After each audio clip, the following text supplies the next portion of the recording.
Okay, now it's time to talk about your afternoon off and how to really enjoy it. Now, this is a really fun part of the week, so I want you to smile and relax because I know that sometimes following such a meal schedule and following certain kinds of foods can get on your nerves a little bit.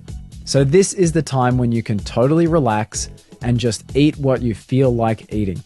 Now, as I've mentioned, it's a great idea to keep a list all week of those little foods and those little treats that you're really missing, and then refer back to that list when you have your afternoon off. My suggestion is actually to make a quick plan the day before so that you can think about maybe some places you'd like to go out for some of your meals. Now, there's two reasons for this. First of all, it just makes for a really good day. But secondly, it means that you're not stocking up on those kinds of foods at home. Now, of course, if you're going to cook at home, that's totally fine, but try not to leave any leftovers or even any leftover ingredients. Now, let's have a look at your routine on your afternoon off day, because it's very important that you have the right approach and the right mindset so you can really enjoy it. So to get going in the morning, all you need to do is have a regular breakfast, just like what you enjoy every other day of the week. And then a couple of hours later, if you'd like, you can have a cup of coffee and some grapefruit juice. Now, both of these things help you and actually set things in your favor for the rest of the day. So it's a good idea to have them if they're things that you enjoy.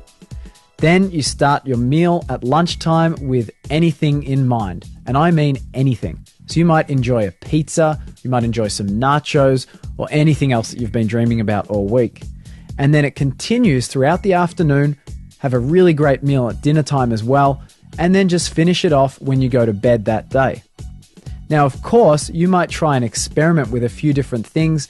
You might go to some different places for meals, and some other days you might just feel like staying home and eating tons of fruit and yogurt.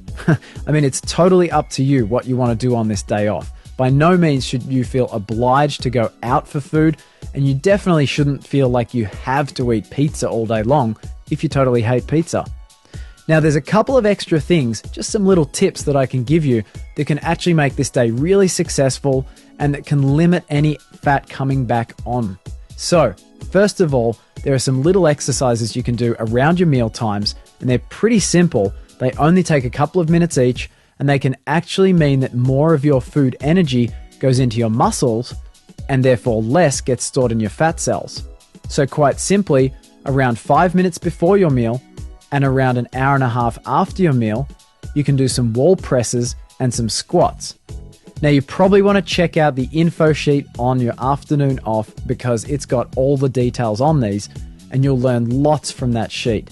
But basically, you do about 120 seconds of each of these exercises, and that's all you need to do.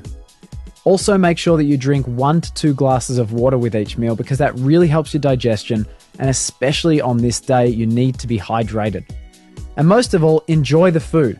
Don't hurry through a meal. Don't eat on the run or eat in your car. Take your time. And if you feel like it, make it a really fun social event. Now, if you have chosen to do exercise and workouts as part of your lifestyle, this day would be a fantastic day to do a workout at the gym. The best time for it would be in the mid-afternoon, probably about an hour or two after lunch. But I want to let you know that this isn't critical. It's not something you have to do. But if it's something that's part of your routine, then it's a good idea. There's some extra little tips and tricks that I want to let you in on. The first one is cinnamon. And cinnamon can actually lower the glycemic index of any meal. So you can have a little bit of cinnamon perhaps in your coffee, or you can even have a little bit of cinnamon on some of the food that you're enjoying. But always make sure you keep it to a maximum of about 2 teaspoons in a day. You don't need much, and it's actually a blood thinner. So if you're taking any medications that thin the blood, do be careful with cinnamon. Next on that list is lemon juice, and lemon juice can really help to lower those blood sugar peaks. So you can have some lemon juice in water, and of course that means including fresh water with a fresh slice of lemon. The other 2 things you can use on this day are salsa and coffee, and both of those things tend to speed up your digestion.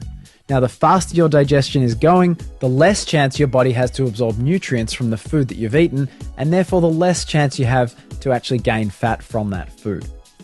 Now that finishes off how to have a great afternoon off. I hope you really enjoy your first one and your second one and third and fourth and into the future, because it's a great part of this lifestyle.